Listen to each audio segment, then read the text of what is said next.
Good morning, everybody. It's Rita from Gringo to Tico in the jungles of Costa Rica. I'm finally getting around to doing some videos. Oh, procrastination, you know, those kinds of things that happen, and other things I was focusing on. So today, as I promised, I will do a walk around our acreage, sort of a garden tour, we'll call it, okay? So behind us, you see the clouds gathering this morning. It was a very clear early October morning. The mountains are hardly even visible anymore. It's behind us. There's a waterfall there, but it's not showing up right now. So I'm gonna turn the camera around and we'll do the garden tour. All right, so there's the mountains that I was showing you earlier up there.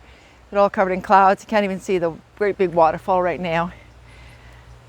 And we're gonna start. This tree right here is called an orchid. It's an orchid tree. I have no idea what type. I'm not good with genomes, but we just absolutely love it. It blooms constantly all year long. And look at those stunning flowers that we get. And it's just such a beauty to have in our yard. And above it is just some Navidad palms.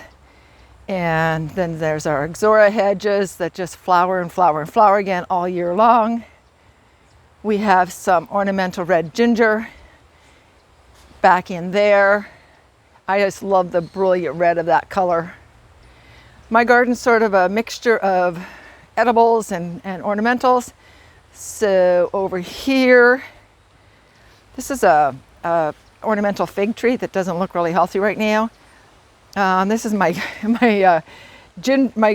oregano patch. It's gone kind of wild. I've got to clean it up once dry season arrives to tame it down a bit. I love it because it's the big leaf. I think it's the Italian oregano. I can't remember which type it is, but it's so nice and potent, and I really love those big leaves. And of course, a whole bunch of sansevieria and what you make tequila out of. Anyway, one of those plants, I can't remember the name. In my bed over here, I've got tilo, which is a soporific I use to make tinctures. I've got volunteer tomatoes coming up behind the smoker.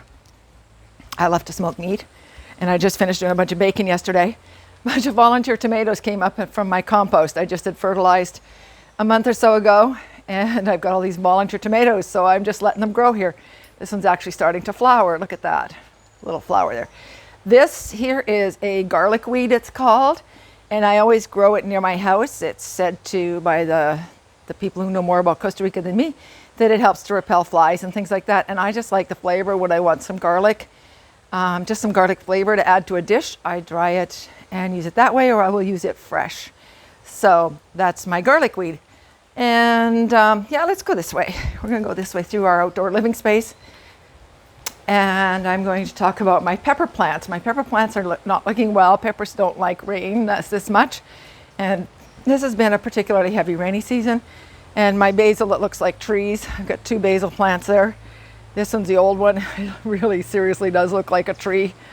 It's a couple years old, so I started this one just in case the original mama goes down.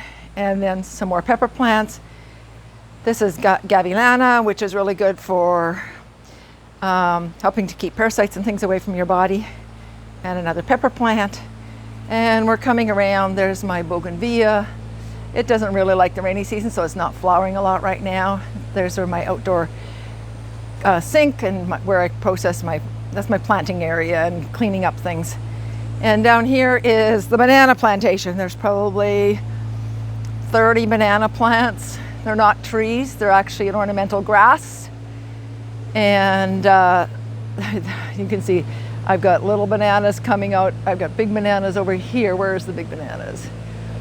There's some right hanging there. I think you can see them. Anyway, there's a bunch of bunches, and then a new baby plant down in here right there. Let's see if I can zoom in on that so you can see the new baby. That flower came out probably yesterday. And the jungle that's here behind up there, this is bordering a creek. Our property borders a creek on 2 sides. So we really get the monkeys and lots of amazing animals coming through. So yeah, we really hear the monkeys a lot. So there's that other bunch of bananas right there. Right there they are. There they are.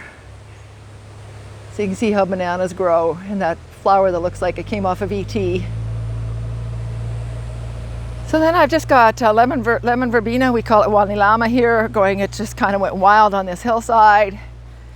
And over here I've got a plant that the Ticos call curatodo. It's just a really good medicinal plant for when you're sick. And my turmeric and ginger plants are in here. And my moringa tree that the ants keep loving, the leafcutter ants just keep eating this one so badly that I think it's actually dying. So I have another one, a couple more started. And now we're going to come past, this is a lemon tree. It's a wild lemon tree that was already on the property when we bought the property. There was a few of them, and this is the only one left. The others have either were in the way of our construction, or they rotted and died. And this one had a gazillion lemons on it a little while ago. They're starting to be less. They're all kind of funky and rough because they haven't been sprayed, but they will turn yellow, and they're sweet. They're like kind of the same flavor as the lemons you get in North America. They just don't look the same. And then my gardener has just trimmed, there's all my, I've got lemongrass going all the way around my yard, and the gardener's just trimmed them up to make them look make them grow neater because they get kind of unruly. So that's the area around the house. And now I'm going down to where my greenhouse and my chicken coop and stuff is. So it's just kind of on another level in the yard because there isn't very much actual flat land in Costa Rica, so everything's on levels. So this is my temporary greenhouse. We will be building another one in a year or so. But for now, this is what's working. We had to cover it all in to keep the moths and butterflies from laying eggs in there, even though they're pollinators. But their little wormies were eating the roots of my plants and my plants. So this plant here, we call a Panama hat plant. And you can see it's flowering down there, in there. And they make kind of a really pretty flower.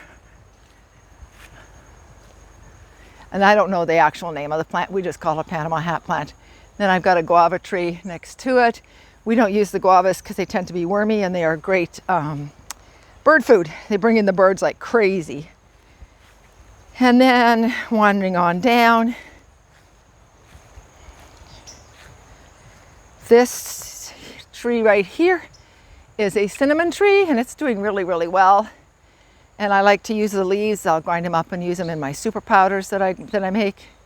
And behind that's a breadfruit tree. We haven't really used a lot of the breadfruit. We've been kind of busy these last few years, and I haven't had the brain space to think about how to use it. And then over here is our cacao trees.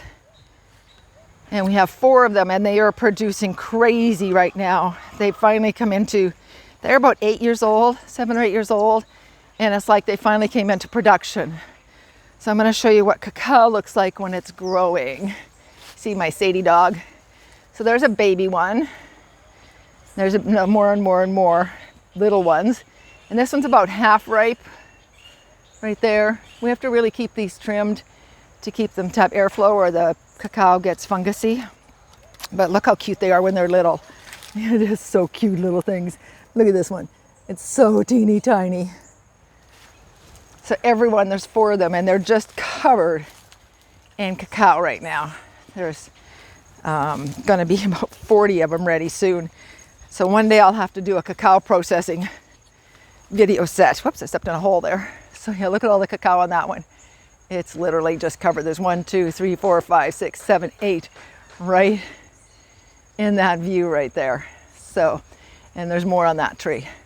So now we're looking down at the lower part of our property. And this is kind of more jungly. We just keep it clean to help keep the creepy crawlers out. There's a compost pile there from when we do trimmings on the branches. And we're coming around. Here's another bunch of banana plants. This is for the guest house. This is our guest house. And we planted bananas, 3 banana plants 2 years ago. And this is what we've got now. And I see there's 2 huge bunches hanging up there that'll be ready real soon. So anyway, lemon tree, right there and there, these both lemon trees. My chicken coop, the girls are talking to me right now because I'm out and about, so they think I should let them out. But I don't let them out till midday after they've laid their eggs to make sure they lay them in the house. And now you're looking at the pineapple patch. It's about 50 pineapples planted in here. We just finished harvesting the last of them a couple of weeks ago. Whoops. Whoops, my thing came apart. Sorry about that, guys. Everything kind of came apart.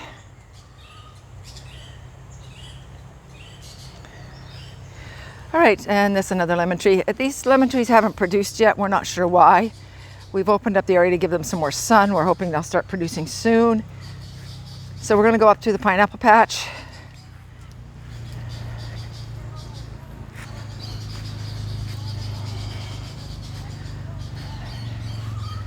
Oh, the neighbors are coming home on their ATV.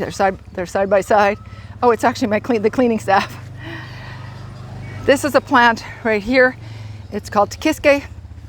It's like a potato. We use it like a potato, and they grow quite large tubers. So yeah, there's the pineapple patch. So that's pretty much the garden tour for today. I hope you enjoy it.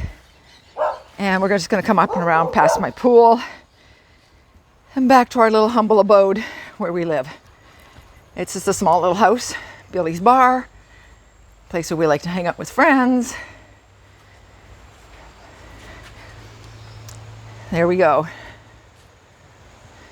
And so I hope you've enjoyed this today, and I'll do my best to be sending more of these regularly. And I want to keep them short for you so it's not so long to listen to.